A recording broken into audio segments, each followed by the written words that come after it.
አስባ ነው እኛም ማታውላችንን ይቅርታ እየጠየቀችው። በጣም የምታስተካክለው ሴራ አላት። ለዛ ነው እኛን መጣ ይቅርታ የምጠይቀን። የውሸት ይቅርታ ነው የእሷ ይቅርታ ብሎ ካሌብ ይናገራል።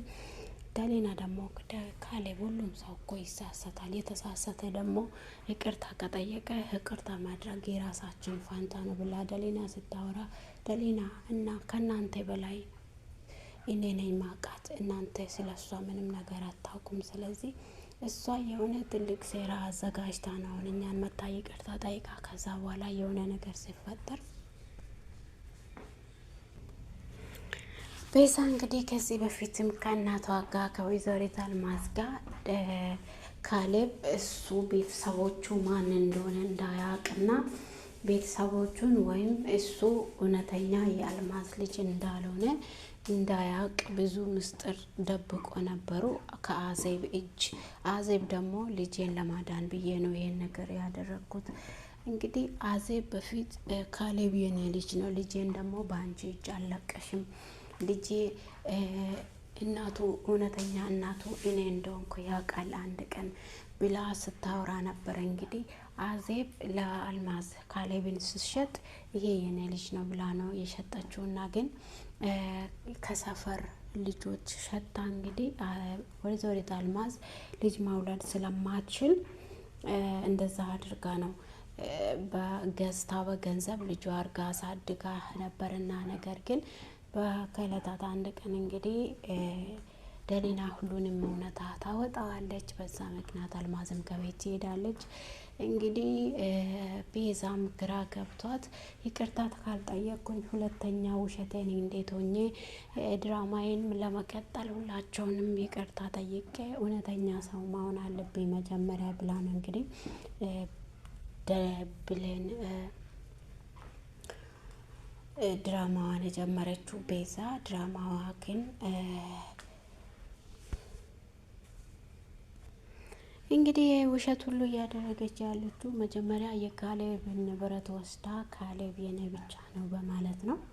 የካሌብን ያለውን ንብረት ሁሉ ከሱ ነጥቃ ለመውሰድ ሀሳብ አላት ማለት ነው። እንዲሁም ደግሞ ከዛ ንብረቱን ከወሰደችው በኋላ ከእናቷ ጋር የነበራቸው ሀሳብ እንግዲህ ካሌብንና ደሊናን ከቤት ለማባረር ነበረ ሀሳባቸው። ንብረት ሁሉ የኔ ነው፣ አንተ ጎዳና ላይ ወድቀህ ለማለት ነው። እንግዲህ ለሌላ ሰው የተቆፈረ ጉድጓድ ራሳችንን እንደምንወጥ ማሰብ አለብን ማለት ነው። አንዳንድ ጊዜ እንግዲህ ቤዛ ለራሷ ለሰው የቆፈረችው ጉድጓድ በራሷ ወድቃለች ማለት ነው። በዚህ ሰዓት ቤዛ እንግዲህ ጎዳና ዳር ወድቃ ትገኛለች። ካሌብ ሁሉንም ነገር አውቆ ከቤት በቀጥታ ያባረራታል ማለት ነው። ቤዛን እንግዲህ እሷ ምን ነገር ይህን ነገር ለምንድን ነው የምታደርገው? ካሌብ ለምንድን ነው ሁሉ ነገር ወደ እሷ የምታመጣው? እንግዲህ ሁሉ ነገር ለምንድን ነው ወደ እሷ የምታመጣ? እሷ እኮ ምንም ነገር አላረገችም ወይም ልታደርግም አትችልም ብላ እንግዲህ ትናገራለች። እሱ ደግሞ አይ የሆነ ሰው ከዶክተሩ ጋር እየሰራ እንዳለ ነው የተሰማኝና እሱም በኋላ እናወራበታለን። ቤዛ ትቀየራለች የሚል ነገር ለእኔ ምንም ነገር አይገባኝም፣ ምንም አላምንሽም ብሎ ምንም እሷን ሴት እኔ አላምናትም፣ ልጅቷ እኮ ቤዛ መሆኗን እንዳትረሺ ብላ ትናገራ ይላታልና ደሌናም ደግሞ በጣም ነው የደነገጠችው። በእውነት ይሄን መድኃኒት እሷ ቀይራ ይሁን እንዴ? ለምንድን ነው ታዲያ ስለ መድኃኒቱ ስናወራ ይህን አይል የደነገጠችው? በማለት ደሌና ውስጥም እንግዲህ እንደገና የቤዛ ጥርጣሬ በውስጡ አድሯል ማለት ነው። ኤልሳ ደግሞ በጭራሽ ይችን ሴት ማመን አልችልም፣ የፈለገችውን ነገር ማድረግ እኮ ትችላለች፣ እሷ ሁሉንም ነገር ታደርጋለች አታደርግም አልልም ብላ እንግዲህ እቺ ሴት ወደ እናቴ ከቀረበች እገላታለሁ ትላለች። እንግዲህ ውድና የተወደዳችሁ የሰላም ዩቱብ ተከታታዮቼ ቤዛ ዳሊና ቀጣዩን ክፍል ይዤ መጥቻለሁ። ቪዲዮዬን ከወደዳችሁት ሰብስክራይብ፣ ላይክ እያረጋችሁ አበረታቱኝ። ስለምታበረታቱኝ ከልብ አመሰግናችኋለሁ። እንዲሁም ደግሞ ቪዲዮን ከወደዳችሁት ሰብስክራይብ አድርጉ። እንዲሁም ደግሞ ያው የቢሌን ቤዛ መጨረሻ እንግዲህ መንገድ ዳር መውደቅ ሆኖላታል። እንግዲህ መንገድ ዳር የሰራችው ስራ እያረገችው ሴራ ሁሉ እንዳለ መንገድ ዳር እንድትወድቅ አድርጓል ማለት ነው። ካሌብ ይህን ነገር ካወቀ እንግዲህ ከቤት አባሯታል ማለት ነው። አንቺ ተለውጫለሁ ብለሽ እኛን አታለሽ እናቴን ልትገልኝ ነበር አይደል ብላ እንግዲህ በጣም ተናዶ ወደ ጎዳና ወጥታለች ማለት ነው። አይን ማየት ራሱ በጣም ከብዶኛል። ስለዚህ ካሌብ ይቅርታ አድርግልኝ ብና እንግዲህ ቤተሰቦቹን ሁሉ ይቅርታ እንደጠየቀች እናስታውሳለን። አሁንም ደግሞ ደሊናን ይዛ እንግዲህ ስራዋን እንደቀጠለች ትገኛለች። ኤልሳ ደግሞ ስራዋን ስለምታውቅ ይቺ ሴት በጣም አደገኛ ነገር አስባ ነው አሁን እኛን ይቅርታ የምጠይቀው። ስለዚህ ከልጅ ልጅ አይናችንን ማንሳት የለብንም ብላ እንግዲህ ለካሌብ ትናገራለች። አዎ የኔ ሀሳብም እንደዛ ነው። እኔ ቤዛን አውቃታለሁ ሊሆን የአዲስ ድራማ ሊጀመር ብላ ነው አሁን ሁላችንም ይቅርታ እየጠየቀችው። እኔ የእሷን ስራ ስለማቅ ምንም ነገር ይቅርታ አልላትም ይላል ካሌብ። ደሊና ደግሞ አይ ካሌብ እሷ እኮ በቃ ተቀይራለች፣ ሁሉም ነገር እንደ ጸጸታት እኮ ተናግራናለች። ለምንድን ነው አንተ ይቅርታ ማትላት? ለምንድን ነው ይቅርታ ብላችሁ አብረን በሰላም አንድ ቤት ውስጥ እንድኖር ማታረጓት? ብላ እንግዲህ ደሊና ትለምናለች። ኤልሳንም እንግዲህ ደሊና ለምናት ይቅርታ እንድታደርግለት ለቤዛ ይቅርታ እንድታደርግለት ትለምናለች። ኤልሳም ደግሞ አንቺ መልካም ሴት ነሽ፣ አንቺ የዋነሽ፣ ይሄ የዋነትሽ ግን ክፉ ነገር ላይ እንዳጋለጥሽ በጣም እፈራለሁ ትላለች። እና እንግዲህ ቤዛ እንግዲህ ይሄን ቤት እስከምወስድና ካሌብን የራሴ እስከማደርግ ድረስ ይሄን ጨዋታ አደርጋለሁ ብላ እንግዲህ ደሊናን በመሀል ጨዋታ ላይ እየቀላቀለች ደሊና ላይ ትጫወታለች ማለት ነው። ደሊና ደግሞ ምንም ነገር ስለማታቅ ያው የእሷን ጨዋታ ስለማታቅ ጨዋታዋን ተቀብላ ከእሷ ጋር አብራ እንግዲህ እሷ መልካም ሴት እንደሆነች ብቻ ለካሌብ እየተናገረች ጨዋታዋን እንደቀጠለች እናያለን። እና ውድና የተወደዳችሁ የሰላም ዩቱብ ተከታታዮቼ በያላችሁበት ቦታ ሰላማችሁ ብዝት ትርፍ ይበልልኝ። ከኔ ጋር ሁሉ ሰላም ሁሉ መልካም ነው።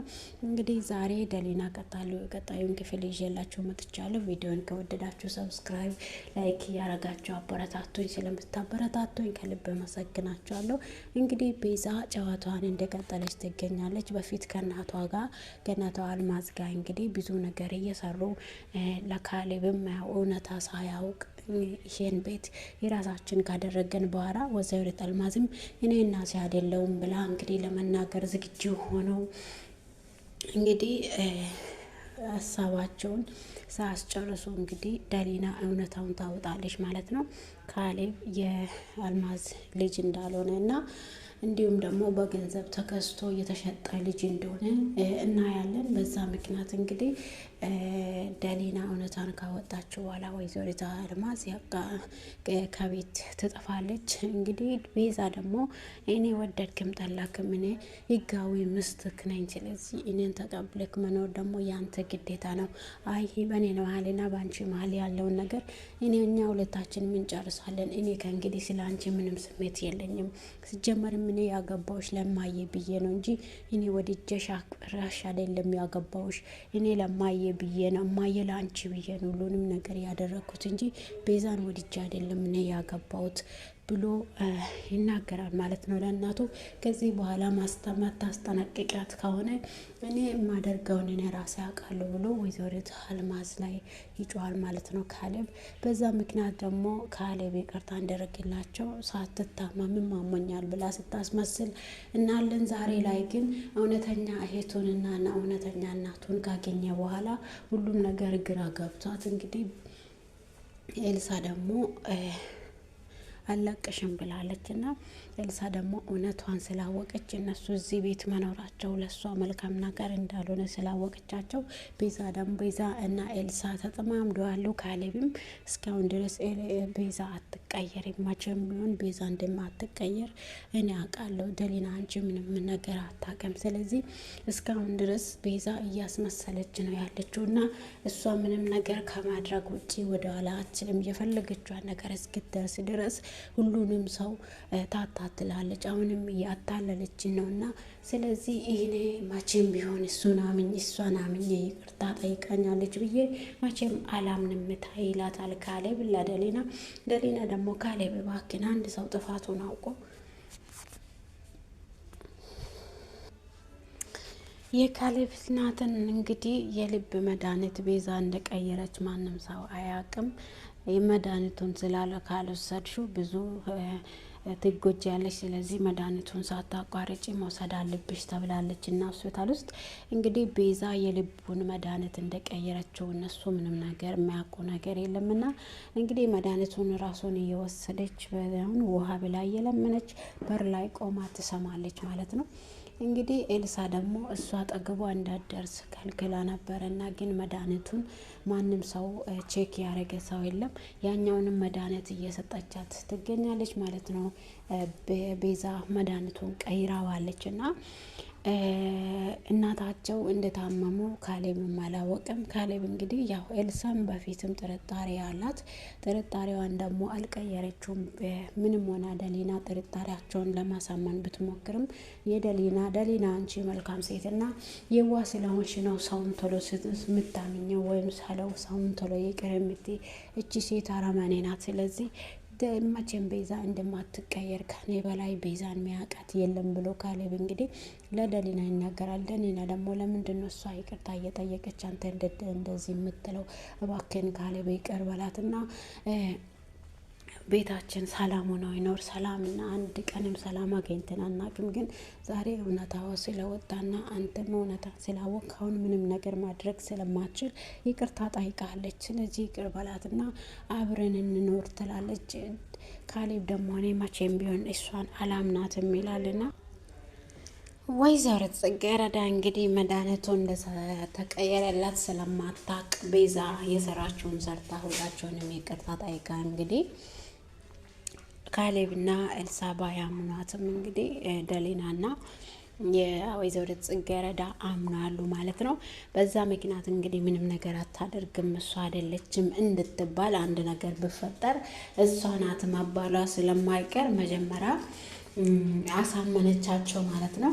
እሷ ምንም ነገር አታደርግም ከዚህ በኋላ ይቅርታ ጠይቃለች። እንዴት ይሄ ነገር እሷ ታደርጋለች እንድትባል ብላ ነው እንግዲህ ይቅርታ የጠየቀችው። በነገራችን ላይ አንድ ጊዜ የምንሰራው ስራ ዋጋ ያስከፍልናል ማለት ነው። አንዳንድ ጊዜ ያውቅንም ሳናውቅም የምንሰራቸው ስህተቶች መጀመሪያ የስህተት ወይም የክፉነት መጨረሻ ማለት ነው። የክፉነት መጨረሻ ብዙ ዋጋ ያስከፍልናል። ስለዚህ ዋጋ ከመክፈላችን በፊት ብንጠነቀቅ ነው የሚሻለው። ማንም አያውቅም ብለን የምንሰራ ሰው ብዙ ዋጋ እንደሚያስከፍልን መማር አለብን ማለት ነው። እንግዲህ ሮዝ ቤዛ ማንም አያውቅም ብላ ነው መድኃኒት ቀይራ እንግዲህ ይህችን እናት ለሞት እየዳረገቻት ነው። ኤልሳ እንግዲህ አትለቃትም። እናትየው አንድ ነገር ብትሆን ወይም ሆስፒታል ገብታ መድኃኒት ተቀይረዋል ብባል ከራሷ አትወርድም ማለት ነው። ኤልሳም ሆነች እንዲሁም ደግሞ ካሌብ ራሱ ከራሷ አይወርድም። ምክንያቱም ይሄ ክፉ ነገር እሷ ስለምታደርገው ከራሷ እንደማትወርድ እርግጠኛ ነኝ። ኤልሳ እንግዲህ ደሊናና ማየን አታልልሻቸው ሊሆን ይችላል ያመኑሽ። ደሊናና ማየ ያምናሉ አንቺና ካሌብ ናችሁ እየገፈተራችሁ ያላችሁ ስትል እማየና ደሊና ያምኑሽ ይችላል። እኔ ግን በፍጹም አላምንሽ ቤዛ፣ አንቺ በጣም ጨካኝና አረመኔ ሴት ነሽ ትላታለች። እሷም አዎ እኔ ተቀይሬያለሁ። እኔ ከእናንተ ጋር አብሬ ለመኖር ብዬ ብዙ ዋጋ እየከፈልኩ ነኝ። አንቺና ካሌብ ግን እየገፋችሁት ነው። እኔ በጣም ተቀይሬያለሁ ኤልሳ እመኚ ትላለች። እኔ መቼም አላምንም። ስለ ቤተሰባችን ጉዳይ ደግሞ አንቺን አያገባሽም። ስለዚህ ራስሽን ችለሽ ብትኖሪ ይሻልሻል ትላለች ማለት ነው። እሷም አይ እኔ መቼም ምንም ብታደርጊ አንቺን እንደማላምንሽ ይወቂ ትላታለች። አንድ ነገር ብፈጠር ግን ከራስሽ እንደማልወርድ ይህኛውን ይወቂ ትላታለች። ውድና ተወደዳችሁ የሰላም ዩቱብ ተከታታዮች በሌላችሁበት ቦታ ሰላማችሁ ብዙ ትበልልኝ። ዩቲዩብን ሰብስክራይብ፣ ላይክ እያደረጋችሁ አበረታቱኝ። ከልብ አመሰግናችኋለሁ። መልካም ጊዜ ተመኛላችሁ። በሌላ ቪዲዮ እስከምንገናኝ መልካም ቆይታ። እግዚአብሔር ሰላም ከእናንተ ጋር ይሁን።